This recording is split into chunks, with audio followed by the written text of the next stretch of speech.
Well, welcome back, folks. Today we're going to move on to doing some of the incidentals on the YL1. I'm going to start with installing a new chain. Chain guard will go on next, and we'll eventually get to, perhaps in this video, the left engine side cover, the front brake cable, etc. But we're going to start with the chain. This is the original chain right here that I pulled off the bike when I broke it down. I counted the links a couple of times, and it's a 96 link chain. This is the new one. I have not opened it up yet. See there, it's an RK, very well known Japanese brand. Though this one happens to be made in Malaysia.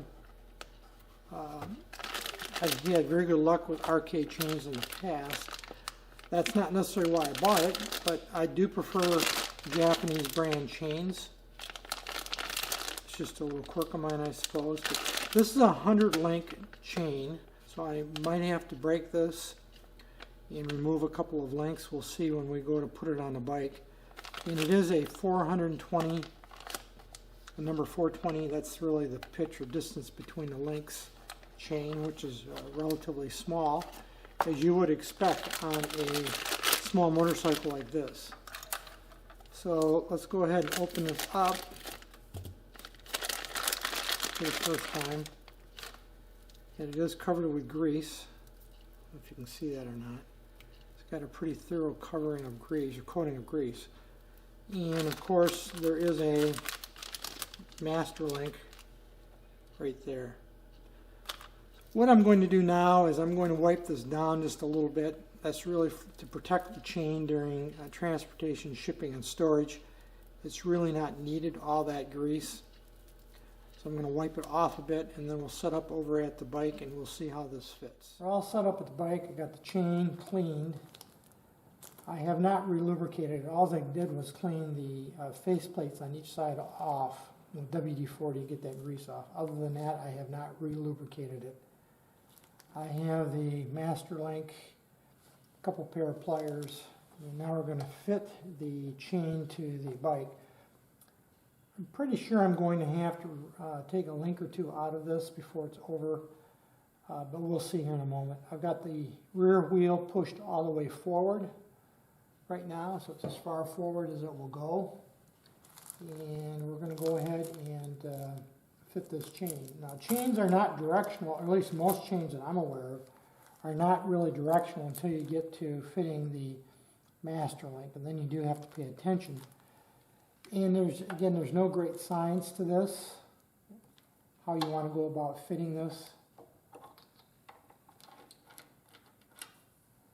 I've got the bike in neutral right now, so that front sprocket will turn, as you can see there. And I'm just going to relax that front part of the chain. I'm going to take the rear and just fit it around the rear sprocket.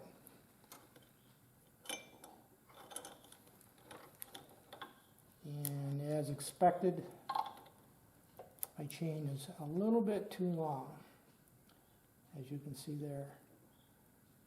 So the original was 96. This is a 100 link chain, and each one of these is a link. So that's 1, 2, 3, 4, etc. And as I overlap this, you can see, I think, let me try to get this in such a way that you can look at it. If I take 4 links out, that would be 1, 2, 3, 4. That would be just about right. So what I'm going to do is reset up over at my bench vise, and I'll show you how I'm going to remove these links. I thought it would be helpful before I go ahead and cut the chain, and I showed you how I'm going to measure. I know I counted a minute ago and showed the 4 links, but I want to give you a little bit more detail around that. You will also notice that I taped up a few pieces here with just some inexpensive masking tape. Normally you probably wouldn't be doing that, but since I'm going to be fussing around here a little more for the video than I normally probably would, I thought I'd just protect a few of the painted surfaces here from the chain in case something slips and I don't damage the paint. I already have a couple little minor nicks in the paint that I'll have to touch up later on when I remix the paint to paint the fuel tank, so I don't want to add any further nicks to the finish. But anyway, let me show you how I'm going to actually measure with a little more detail than I alluded to a moment ago. I have my red marker here ready to go, as you can see, and you'll know why I'm going to use that in a moment. I have the master link here on the right piece of chain.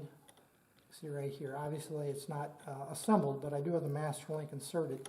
You want to make sure your chain is wrapped properly around both the rear sprocket and the front sprocket. And what I'm going to do is pull this chain as tight as I can get it and overlap it. Now, I prefer to set everything up in its tightest configuration I can make it. That is the rear wheel all the way forward, and I want the chain tight because as things wear over time, especially on a rider, you're going to end up pulling the wheel backwards to compensate for chain wear. But regardless, if I overlap these chains like that, you can see that this part of the master link right here, I want it to go into this hole where this pin is right there, and that's why I'm coloring it in red right there. So what I'm going to do is grind this pin off and remove the links from here on this bottom section from here to the right. I think you can see what I'm trying to achieve there, so that it will fit when I put it all back together like that. It's hard to hold that into position with one hand. It'll fit like that. So we're now going to move over to the bench and the bench vise, and I'll grind that off. Set up over at the bench vise, you can see the link that I'm going to, or the pin that I'm going to grind off. I prefer to use a Dremel with a grinding wheel. I do have a chain breaker around here somewhere. I haven't used it in years. I just grind off the parts of the chain that I don't need. I just find it's quicker and easier than using a chain breaker.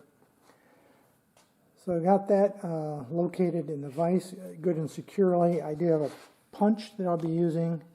You can see this punch is big enough to go through that hole. That's because I'm going to be punching that pin out before it's over.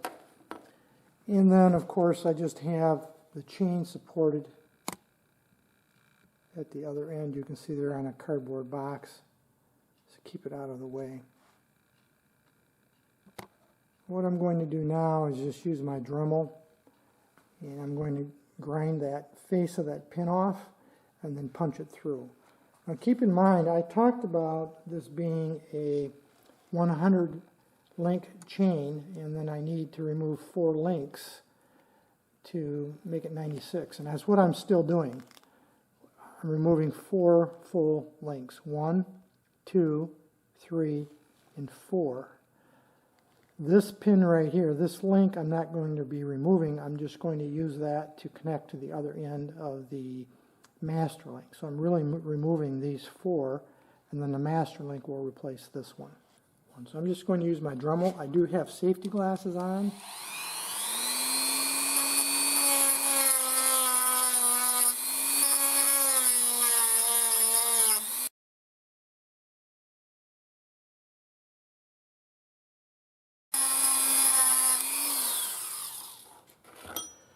Now, I'm not worried about damaging the face of this plate right here because that is going to be disposed of anyway.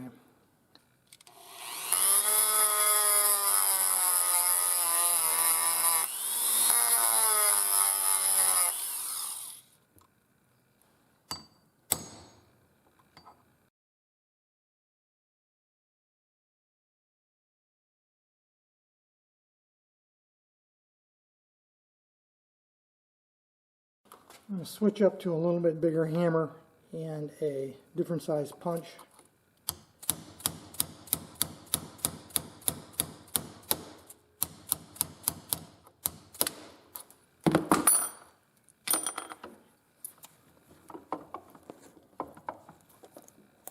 there we've got it done.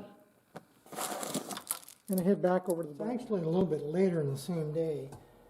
My wife and I had an errand to run, so I had to step out for a few hours. So it's later in the day now, the same day that I started this project. Here's the chain that I removed the links from earlier in the day. Here's the links right here. So we're going to now go ahead and reassemble this chain back on the bike. So nonetheless, let's go ahead and put this chain on. Let's get this started here.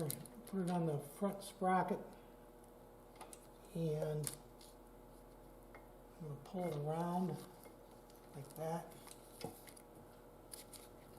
Try and keep my head out of your way. And then loop it around the back sprocket like that.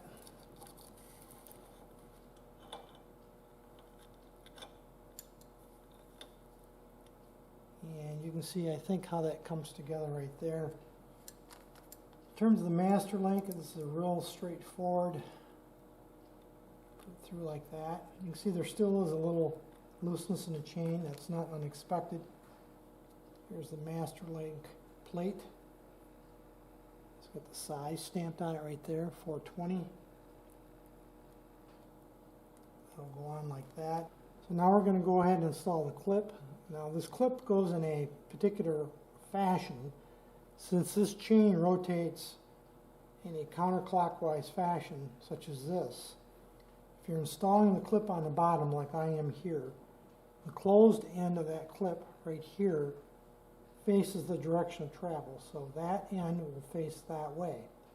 If I was attaching this on the top, since the clip would come around like this, the closed end of the clip would face that way. It always faces the direction of travel.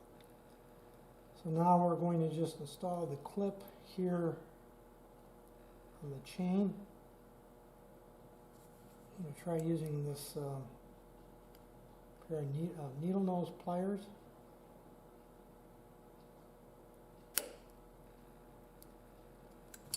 Like that. And you can see the chain now is attached. Now what we're going to need to do is just adjust it. I'm not going to take you through the process of adjusting the chain. That's pretty academic, I think, for most of you. But I'll go ahead and tighten up the chain adjusters. I'll probably leave the chain just a little bit on the snug side because it is new and you are going to have a little stretch and wear. But that's really the fundamentals of installing the chain. Once I've got the chain adjusted and the adjusters tightened, then I will go ahead and install the chain guard, which will be the next part of the video. Well, it's the next morning, and I have completed adjusting and tightening the chain off camera. As you can see, I've got it left a little bit loose, and that was intentional. Normally when you install a new chain, within the first hour or so of riding, you'll notice you'll have to check it and readjust it. So this chain is just a little bit on the tight side intentionally. The other thing you may notice is I have reconfigured my setup here a little bit. I took away some of the coverings I had. I had a old rug, throw rug, and a bed sheet laying here. That was to capture parts, nuts, bolts, screws that might drop during the assembly process. The reason I did that is I want to get the rear wheel up and off the deck of the lift so that I could easily turn it like this, and eventually when I get to starting the bike, I'll do some testing of the transmission and the clutch with it on the stand before I take it off and ride it for the first time. So I did a little reconfiguring this morning too of the setup. Now we're going to go ahead and install the chain guard. You will notice a couple of things. One, that on the swing arm itself, this is threaded here where my finger is pointing, and it's the opposite on the guard where right here where my thumb is pointing, that's threaded. So what that implies is the positioning of the guard, and let me just slip this in here like this. What that implies is since this is threaded, the fastener will go through the face right here, and since the guard on the rear of the unit is threaded. The fastener will go through the swing arm and into the chain guard itself. Now I have already prepared the fasteners, and I have a little lock washer here. It's still available from Yamaha, and there is some NACs on threads. These are new screws, by the way, and we'll see if we can't get this installed here. That one started real easy.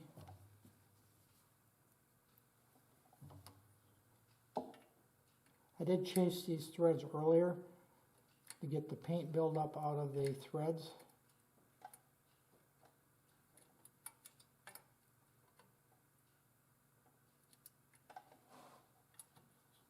For some reason that one doesn't want to. There we go. Snug both of these up.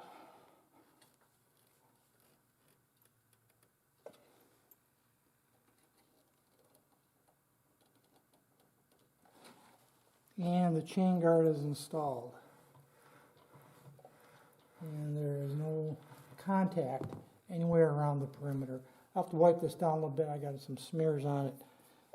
But we'll consider the chain guard installed. Now we're going to move on to installing the side cover on the left side of the engine. Back over at the bench here with the left side cover.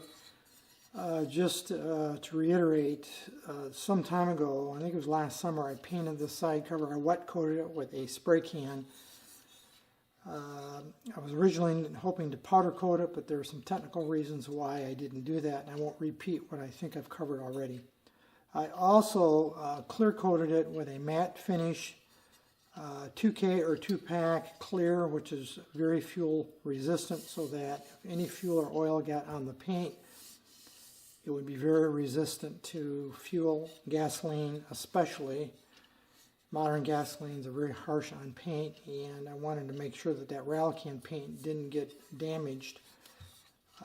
Hence the 2-pack or 2K clear coat. That was done, I think, last fall, if I recall, that clear coat. A couple things we need to do to prepare this side cover for installation. On the back side, I need to reconnect the return spring for the clutch mechanism here, and then we're going to install here this brass grease fitting. And way back when, since this is a replacement side cover, the original was damaged, I had talked about making a dummy hole here for the original fitting that will fit in there like that to emulate how it was originally done, because this later model side cover didn't have that grease fitting there, and I wanted to reuse the original fitting. So we'll get to that in a moment. First thing we're going to do is turn this around so that you can see it. I need to connect this spring right here into that hole right there in the arm. So in order to do that, I'm just going to take my hook. I'm going to attempt to take my hook. Let me get some things out of the way here. And I'm going to see if I can't just, using my hook,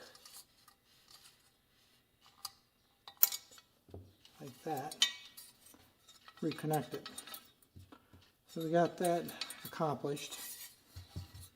In order to install this so it doesn't come out, because I had to remove the threads to make it work here, and I'm not going to go into all the details behind that, I'm just going to add a little bit of blue Loctite to that. And the reason I'm using blue is if I ever need to get it out later, it'll be easy to do. And then I'm just going to wipe off any excess that I just smeared around there. So we've got that now installed, and that'll set up in just a few minutes. This is the adjuster screw. It fits down in this threaded portion on the arm. And you can see the nut here. So I'm going to add a little Loctite to this and thread that in.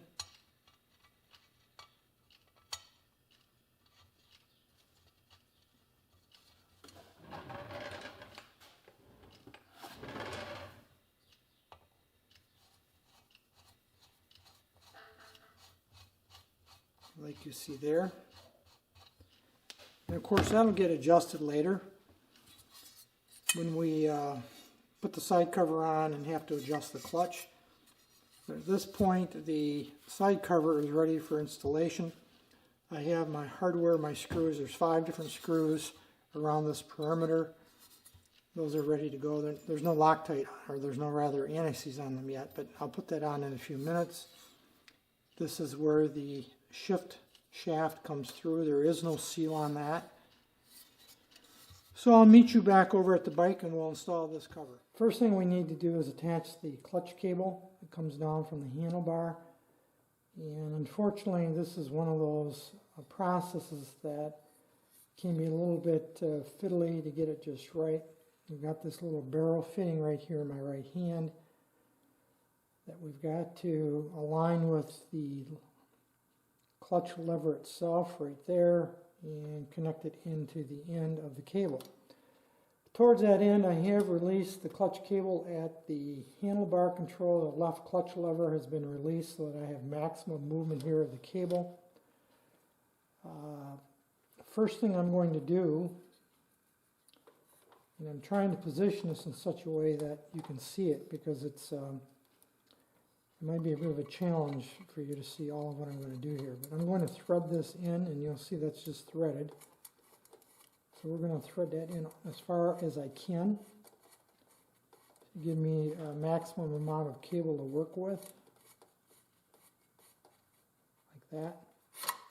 Pull the cable down. To install this fitting onto the cable, you'll notice one end of this little barrel fitting is larger, such as that one. That's a wide or larger size opening than that one. So this larger opening will actually fit over the cable, end of the cable head like that, and nest up in there. So what we have to do is make sure when we put it together we do that and orient that properly. So towards that end I'm going to just slip the cable through. I'm going to orient this barrel fitting with a wider opening down and slip that over the cable like that. I don't know if you can see that in there or not, but now that's all connected and we can go ahead and proceed to installing the side cover on the engine. So I'm going to reposition the camera for that here in just a second and we'll continue on with this process. I think I've got everything about prepared for this to go back together. I've got a little grease here on the end of the clutch shaft that goes through to the other side and activates the clutch basket. And I also greased, by the way, I don't think I talked about the splines inside of the side cover where this worm, that spline works, that's been greased. I tucked the vent tube for the battery away as best I can. I'm not sure exactly where that went originally, but I got it tucked away, I think, out of the way of the chain. And I think we're about ready to put this together. Oh, I also installed the two, or made sure they were installed, the 2 dowel pins, one here, and there's one down here at the bottom that aligns with these 2 holes in the side cover.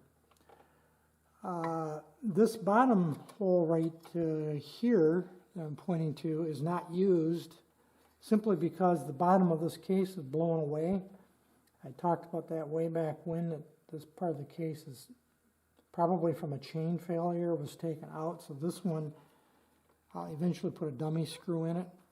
And these 2 holes right here, mounting bosses, aren't used either. At least when I took the bike apart, there was nothing behind there that these attached to. So I'm a little confused by these 2 mounting holes. I looked at some photos of a bike that one of the viewers sent me, the Brewster, and of a model like this that he had at one time, and they look like they're attached to something, but I'm not sure what, because looking at the parts diagrams and other bikes, I haven't been able to figure that out, and my bike didn't have anything for these two holes. So if anyone has any comments around what these are supposed to be used for, outside of perhaps used on another model, I would appreciate hearing from you. But right now I'm not going to put any screws in these holes till I have that figured out, because this is easily removed later. And see if we can't go ahead and get this placed without damaging anything.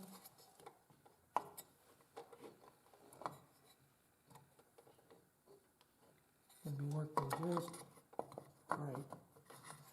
There we go. Now we have to flip it over those dowel pins.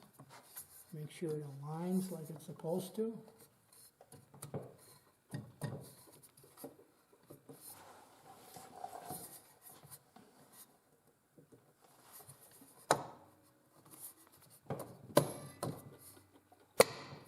There.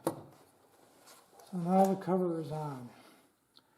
This top hole right here uses a 45 millimeter screw. And the bottom one right here that you probably can't see uses a 55 millimeter. And right now, those are the only two screws I can install, because they're the only two that go into anything. And at this point, I'm not going to torque these screws. There's no gasket or anything behind it anyway, in case I have to remove this later to figure out what happens to these back two ears. And like I alluded to, this one doesn't go anywhere, and I'll put a dummy screw in that eventually anyway. So at this point, that's all I can install in terms of screws to hold the side cover on. Now we're going to go ahead and install the NOS new old stock shift lever. Picked this up some time ago off of eBay, probably last summer. That'd be summer of 19. I've already installed the new rubber on the end. This is a new part, still available from Yamaha. I doubt that is the original style that came on this unit, but that's what I have available to me right now. So that's what I installed. In terms of putting it on, you've seen me do that before when I did the Kickstarter a while back on a video. I just heated this up with a hot air gun to make it soft and just slid it over the end, and went on real easy actually. In terms of positioning of the shift lever, in terms of this orientation, that's a very personal thing I find. I generally prefer mine just slightly below level. Of course, you can change that later if you wish. Right there, that's approximately level with the foot peg. I think I'll just go one notch lower than that, if I can here, like that. And that's just slightly on a downhill cant. New bolt, little anti-seize, and we'll go ahead and see if we can't get this put together.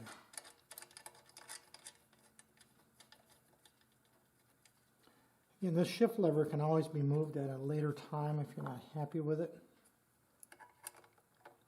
I'm kind of fussy about the positioning of my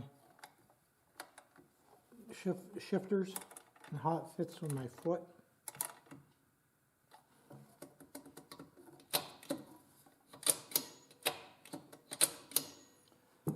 So we've got that all done. Now I need to move on to adjusting the clutch. To adjust this clutch, I'm going to have to go a little bit by guess and by gosh, because I have not been able to find really much regarding clutch adjustment for the Yamaha YL1 in either of my service manuals. They both speak to adjusting at the handlebar grip and taking the slack out of the cable and then finishing the adjustments down here at the engine. The problem is the handlebar grip does not have the typical adjuster that later model machines had, so I can't take that approach. So what I am going to do, since right now, as I pull on my clutch lever, there's no action on. In other words, I'm not contacting that push rod that moves back and forth in there. What I think I'm going to do is just spin this adjuster nut up, and I think this is really intended to take the place of the adjuster up at the handlebar grip. The clutch lever engages on later models, so I'm just going to adjust this up a little bit. I'm still not getting any adjustment there. So now I think I'll just take my screwdriver. I just brought it up here, I don't know, 6 millimeters or so, and I'm going to turn this in. And eventually it's going to contact the end of that shaft right there. And I do have clutch action. I think what I'm going to do is bring this out just a bit.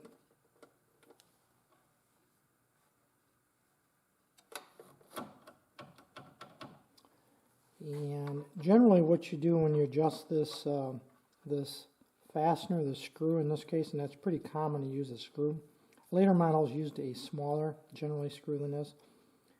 You turn it till you can just feel it touch the end of the push rod, that shaft, and then you back it off like a quarter of a turn or so. And what that has resulted in is a little bit too much slop up at the lever, so I'm going to take that out here. You want 2 to 3 millimeters or so at the handlebar. That feels pretty close right there, 2 or 3 millimeter, I would say. If you want to lower this screw down in, you can do that by pulling this back out, turning this in a bit.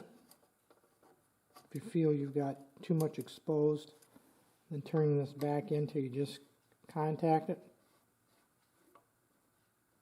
Right there. And I could actually now go in just a little bit. I'm trying to get 2 to 3 millimeters of play at the handlebar. That's pretty close right there, I would say. Back that off a quarter. Bring this up just a bit.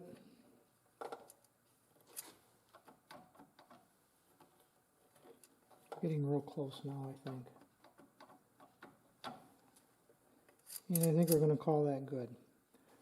Now I just want to verify I've got this adjusting screw about where I want it, so I'm going to just till it touches and back it off a quarter of an inch. Double check my play at my lever. Feels about right.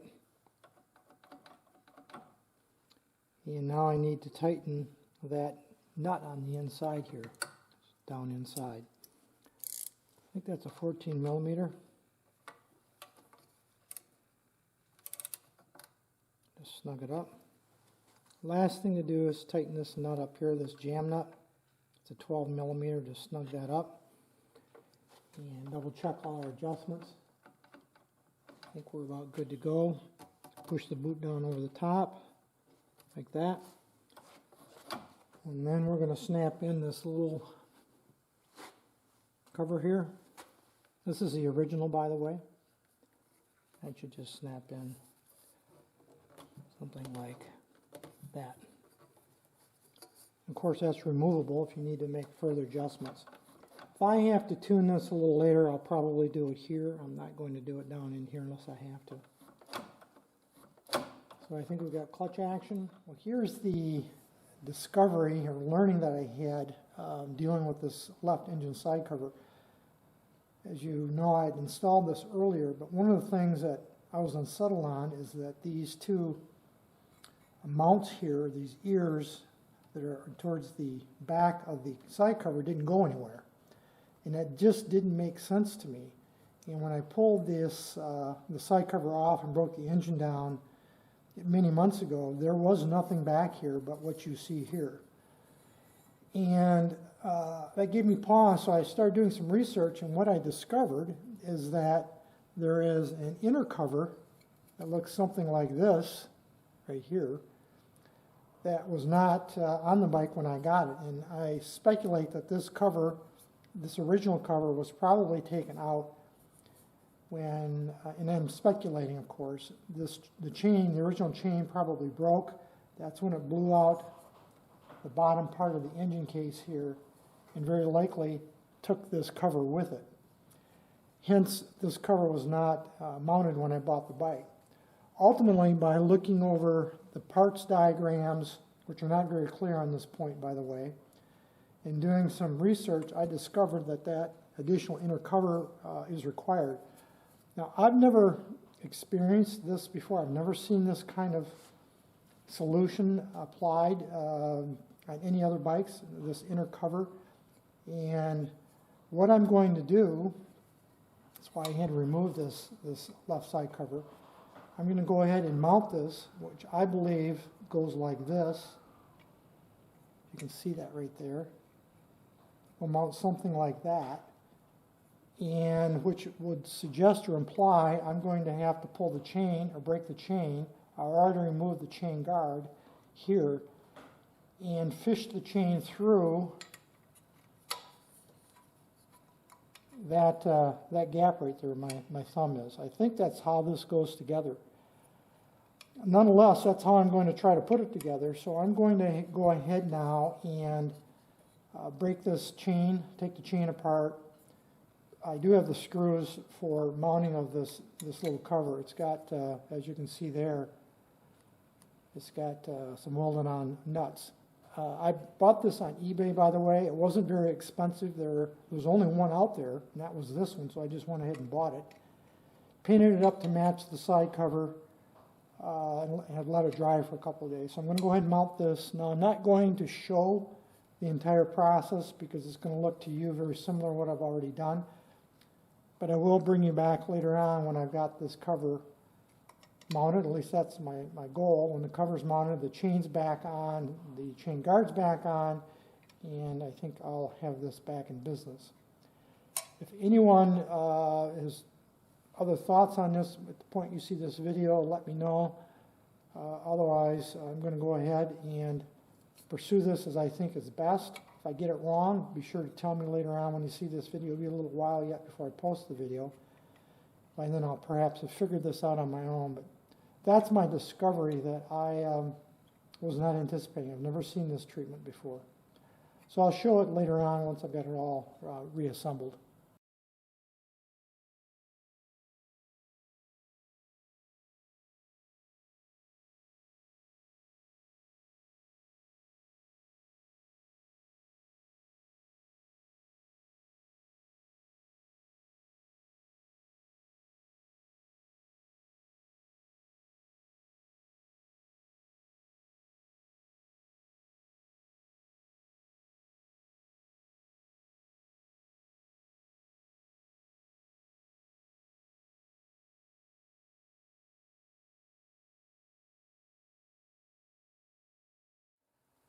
Well, I think I've got everything put back together. I readjusted the clutch because I pulled this cover off, of course, so that's been readjusted. All the pieces are back in place, and I do believe I have this little inner cover installed correctly. It seems to be correct, the way everything went together. That long bolt in there, by the way, that comes through, that protrudes through part of the engine mount, it goes through that little inner hole. I'm not sure what that bolt's for, so if I'm missing something else that's supposed to be in there, please let me know. I didn't see anything on the parts diagrams, but it's entirely possible there's something that goes on that long threaded bolt that's behind this cover right here. So let me know if you anyone out there knows what that's for. Otherwise, I think I've got this part of the bike complete. And we're going to consider this video a wrap at this point. We'll move on to a few ancillary items around the bike that need to be done yet before I move on, I think, to the seat that needs to be restored. That will be one of the last major assemblies, short of the fuel tank, of course, which has to be repainted later this season when the weather gets a little bit warmer outside. But the seat will be the next major assembly that we'll get to. I'll have to restore the base. I'll either powder coat it if I can get it in my oven, otherwise I'll end up wet coating it. And certainly that seat foam is in pretty poor condition, which you will see later on, and I might have to replace much of that foam, if not all of it. That's going to be it for this video today, folks. Any issues, thoughts, questions, drop me a note. Otherwise, as usual, thanks for watching.